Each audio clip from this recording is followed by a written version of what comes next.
Just thought I should start that way. I don't know why. So, good morning. These words of inspiration are by Reverend Linda Haughty, I think Haughty, maybe Hody, a UU minister in Massachusetts.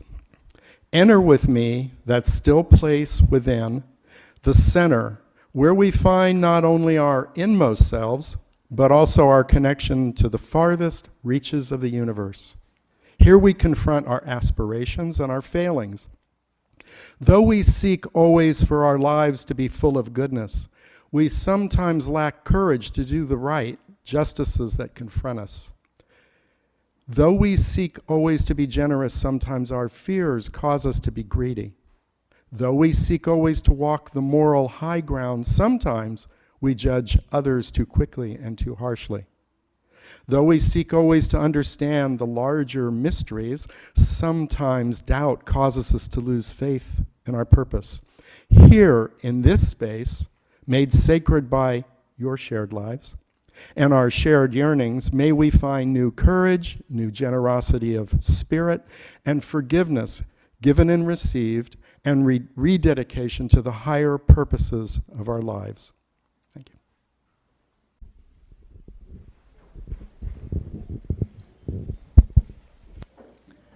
The theme for our January services at North Shore Unitarian Church is possibility. As the new year unfolds, and as I approach a milestone birthday, which I leave up to you to guess which one,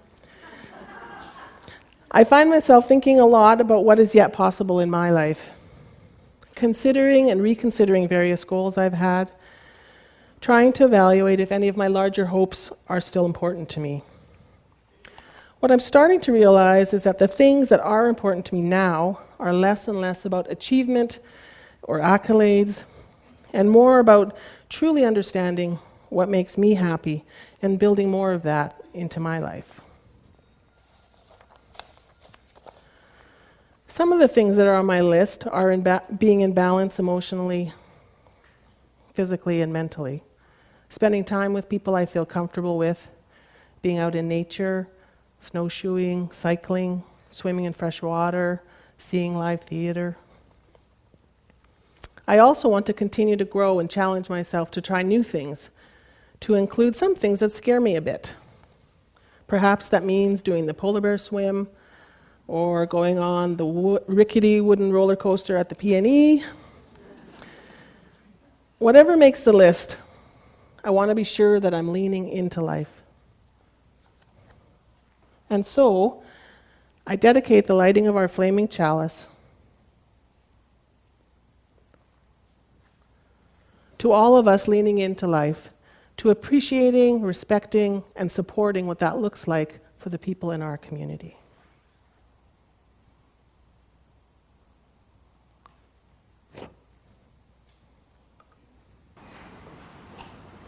We kindle this flame as a symbol of our gathering. May the light of understanding illuminate our darkness. May the warmth of sharing bring us peace.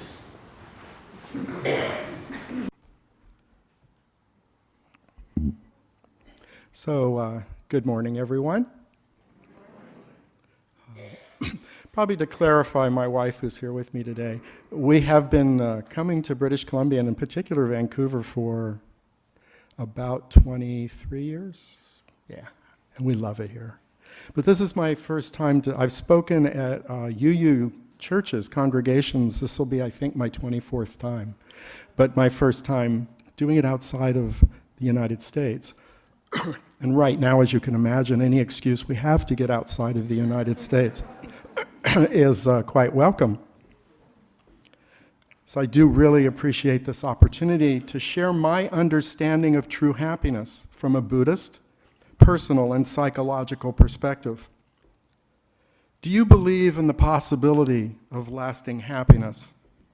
Or does it seem like something forever out of reach? A dream on a distant horizon. According to Aristotle, happiness depends on ourselves. But just what is happiness? Is it the fulfillment of our every wish and desire? Is it the absence of suffering? When we became Buddhists in 1969, my wife and I were hippies. We had run away from home seeking love, peace, happiness, and in my case, freedom from responsibility. After months of eating brown rice and lentils and living on a friend's porch, we realized that we couldn't just survive on our ideals. Buddhism seemed like the perfect solution. We were told that if we chanted Nam Myoho Renge Kyo, we could become happy and all our dreams would come true. Now, I rarely thought to ask what true happiness was. I figured anything would be better than the severe depression and anguish I had suffered as a child and a teenager. Because of my intense desire to avoid depression, I developed an underlying belief that the true objective of my Buddhist practice was to be happy all the time. Kind of like a rat, now that I think about it. That the enlightenment Nichiren spoke about in 13th century Japan was somehow wrapped up in an unshakable condition of happiness. Look at me, I would be able to proclaim, nothing can upset my positive, upbeat attitude. I was so frightened whenever I started to feel blue that I would do anything to get my smile back. My unhappiness, like a strong ocean undertow, was a constant impetus to chant more to strengthen my life. And over time, I was able to make and carry out strong determinations, have a warm, loving family, and build a successful business career. But on a different level, I needed to deal with the reality of my sadness. What I began to realize was that my daily practice of chanting and reciting a chapter and a half of the Lotus Sutra, I had finally changed enough to begin to explore some of the more painful aspects of my life. And soon, 2 traumatic occurrences pushed me right over the edge. The first was the suicide of my good friend Gordon in the mid-1990s. Gordon had been my business mentor and a source of inspiration for much of my 20s and had recently retired. His family and friends thought that they knew him well. He was a successful businessman, always cheerful and full of great advice. It frightened me that he could be harboring such overwhelming anguish that he saw no way to continue living. Now, obviously, he hadn't dealt with some significant issues in his life.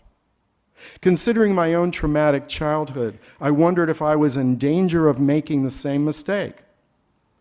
The second event was my wife, Trude, being diagnosed in 1996 with multiple sclerosis, or MS.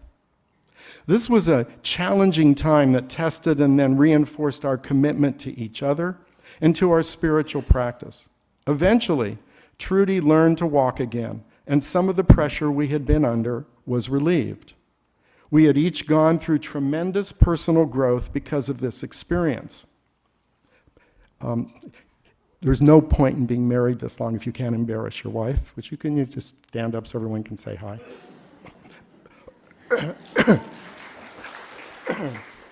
Notice she's standing. How great is that? A year later, Trude discovered me lying almost comatose in the bathtub, unable to move. I had fallen into an extremely depressed state, the kind of loneliness and helplessness that I experienced as a child and teenager. With my chanting as a spiritual foundation and a terrific therapist, I was finally able to begin the painful but rewarding process of healing myself from the effects of my abusive childhood so that I could truly, don't usually get choked up anymore on that one, so that I could truly devote myself to living in the present. In the same way Trude took medicine and went to a neurologist for her illness, I took medicine and went to a psychotherapist for mine. This wasn't and still isn't an easy process.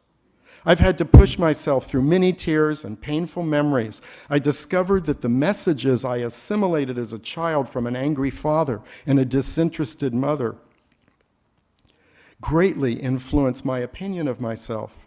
As an adult, many of the behaviors that had protected me in my early years were no longer necessary or desirable, nor were they contributing to my true happiness. By learning how to deal with childhood PSD, I am now much more able to feel joy without fear or guilt, and to experience pain without panic. The essence of this is being able to live in the moment, something we are taught as Buddhists, but can be very difficult to achieve, right? The ever-present heaviness that has plagued me continues to diminish. There's no way I can describe how wonderful this makes me feel. While pursuing happiness, I also used to spend considerable energy trying to reach an elusive there. There meaning everything good. A better job, a more pleasant boss, or just a little more money. It was almost impossible to enjoy life as it was when I was so busy wishing I were somewhere else.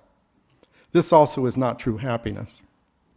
The belief that our happiness depends on some event or situation happening in the future sets us up for unhappiness, especially when we consider that we're all bound by the cycle of birth, sickness, old age, and death.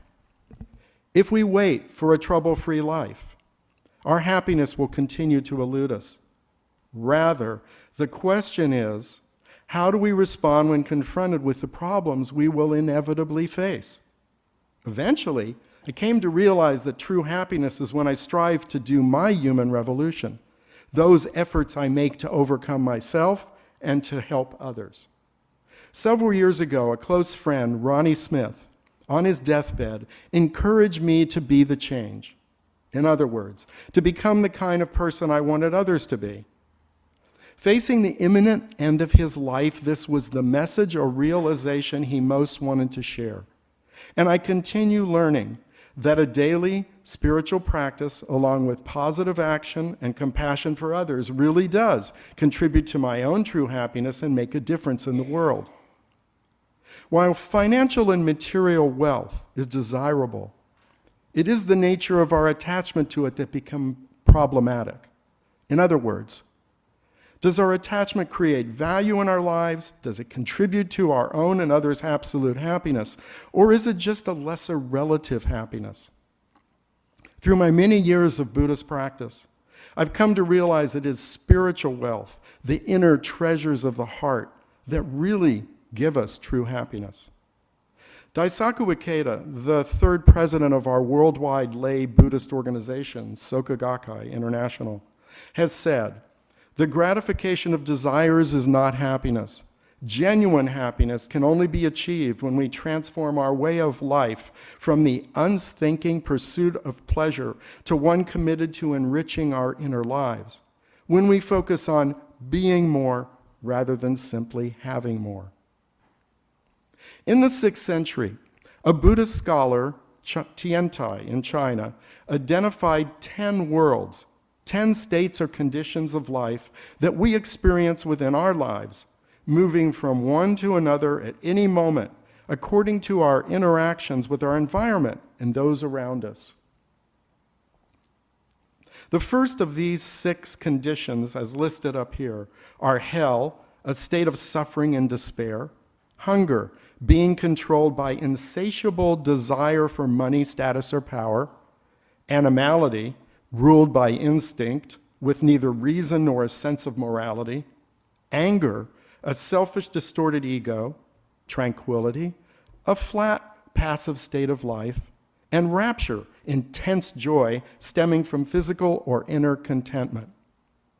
Any satisfaction to be gained while in these 6 lower states depends totally on our unique external circumstances and is therefore transient and subject to change. This is also not true happiness. While in the higher 7th state of learning, we seek the truth through studying the teachings or experiencing of others. And the 8th state is realization, where we seek the truth from our own perception of the world. Learning and realization come about when we recognize that everything experienced in the lower 6 paths is impermanent, and we begin to seek some lasting truth. However, since they are self-focused, there is a great potential for egotism in these 2 states. The 9th state of Bodhisattva indicates those who aspire to achieve enlightenment and at the same time are equally determined to enable all other beings to do the same. Those in this state find the greatest satisfaction in altruistic behavior.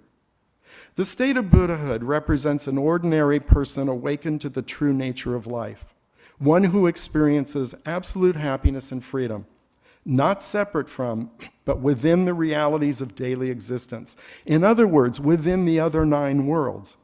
It is characterized by wisdom, compassion, creativity, and life force. So the objective is to bring forth out that enlightened positive aspect, whatever circumstances we find ourselves in. This is, from a Buddhist perspective, true happiness.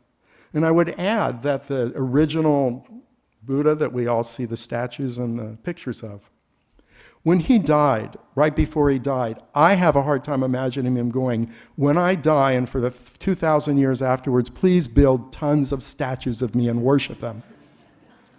I have a hard time imagining most spiritual leaders saying, before I die, would you please put me up on the wall or in a statue or, my understanding is that their sincerest desire, and it was of the original historical Buddha, was that everyone bring out their Buddha nature. It makes more sense to me. So we can experience joy in a hellish prison or transform anger to fight against injustice. We don't need to be a victim of our circumstances. To quote Viktor Frankl, everything can be taken from a man or woman, but one thing, the last of the human freedoms, to choose one's attitude in any given set of circumstances, to choose one's own way. Only we can give that away. The revolutionary aspect of Nichiren Buddhism is that it seeks to directly bring forth the energy of the enlightened nature of a Buddha to purify the other more superficial layers of our 5 senses, our subconscious and our karma. It is how, in the words of the founder in the 1300s of our Nichiren Buddhism, Nichiren said, we become the master of our mind rather than letting our mind master us. For Nichiren Buddhists, the daily practice of chanting Nam-myoho Renge Kyo is the engine that enables us to reveal our Buddha nature. So that's our spiritual practice. Myoho Renge Kyo is the title of the Lotus Sutra, which documents the last 8 years of the historical Buddha Shakyamuni's teachings 2,500 years ago. There is a pronunciation guide right there. The word Nam roughly means to dedicate oneself through the action of practicing Buddhism. Myoho means mystic, the essential law of life, and its phenomenal manifestations, which, like gravity, functions regardless of whether we believe it or not. Renge symbolizes the lotus flower and the simultaneity of cause and effect.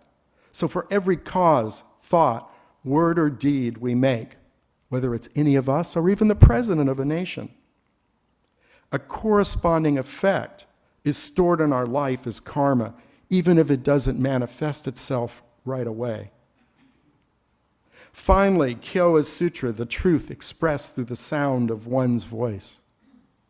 So how about we say it out several times, say it out loud, and we can all try it. It doesn't have to be yelled, but you can if you want. But it is a verbal sound that we make, an action. So let's try it.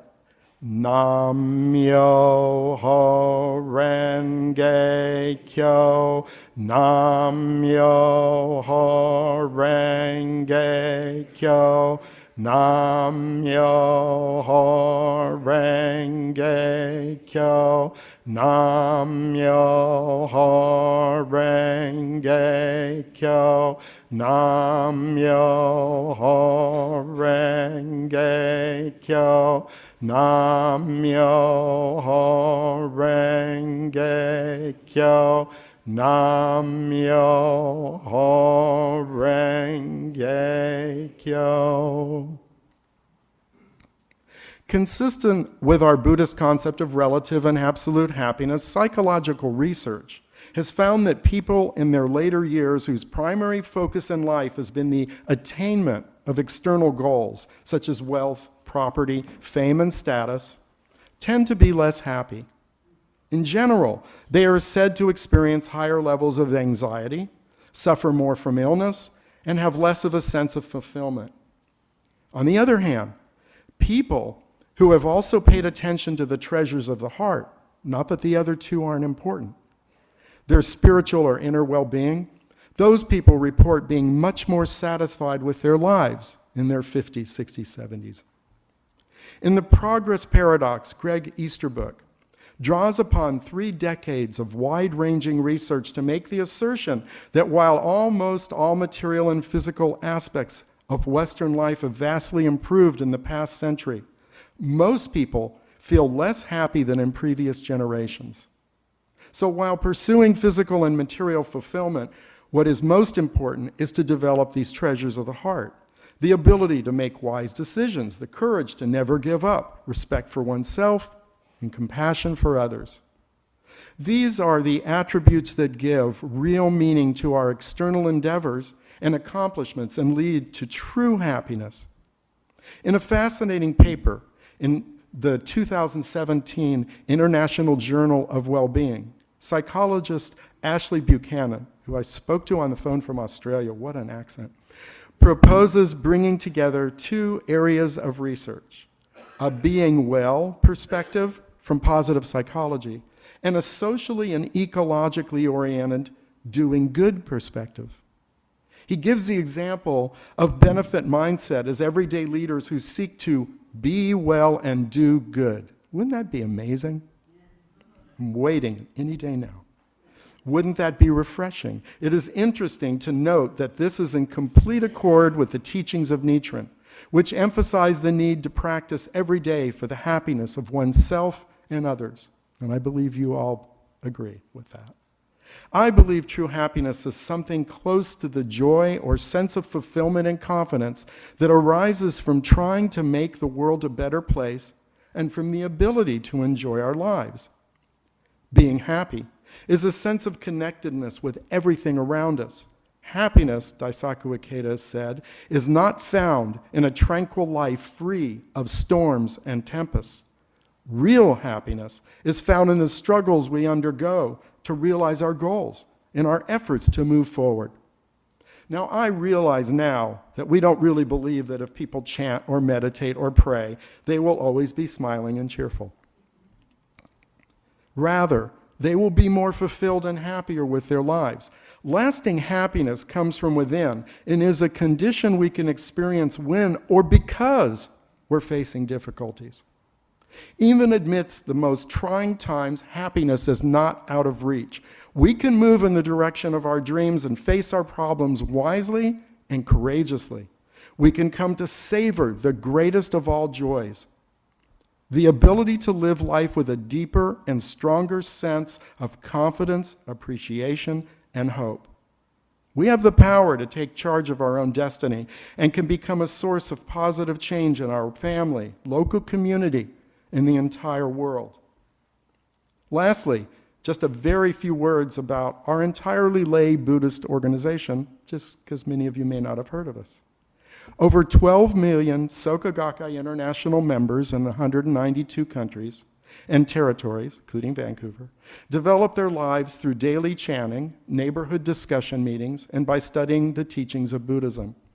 The SGI, and it's sgi.org, actively promotes peace, culture, education, and interfaith dialogue based on the belief in positive human potential and respect for the dignity of life. In today's challenging times, it helps me to remember that, and my wife always tells me, you know, Mike, you could save everyone having to listen to you for 17 and a half minutes if you would just start with this. Is that hope, like happiness, is truly the state of my mind, not the state of the world. Václav Havel said that, you know, the president of Czechoslovakia. Hope is not the state of the world, it's the state of my mind. And my wife and I like to remember that every morning when we get up and start to chant. We remind ourselves. Because if I read the news when I wake up, which is really a stupid thing to do, then I can immediately have the hope sucked right out of me, right? But if I remind myself that there's always been things going on. How many people used to do drop drills for nuclear bomb attack any day under your desk? Yeah, a lot of us remember that in the 60s. So, I mean, there's Vietnam War. There's always been things going on. I'm not saying things aren't bad. There are a lot of bad things in the world. But there's really, each one of us is unique. I mean, there are 7 billion people in the world, so you may think that, oh, I'm insignificant. But there's only one you. There's only one me, right? It's like the sands on the beach. There's so many of them, but each one is unique, like snowflakes. So each one of us gets to write the story of our life. No one else can write that for us. We're just as important as anyone else. And that story's unique, so we don't have to compare with anyone else, because that's not our story. So this truth gives me confidence that each of us can build a happy life and make a positive difference in the world. So thank you very much. Thank you to Reverend Tenhove, who's been a friend of ours for many years, for allowing me to share my life with you in perspective today. And I wish you a great year this year of happiness, true happiness. Thank you.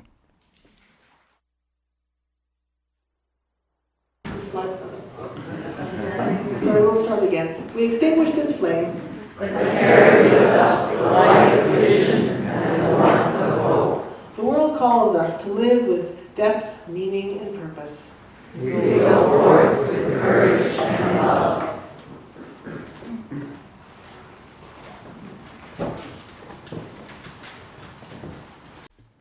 Daisaku Ikeda stated in his book, The Human Revolution, that a profound change in the life of a single individual could change the direction of an entire society.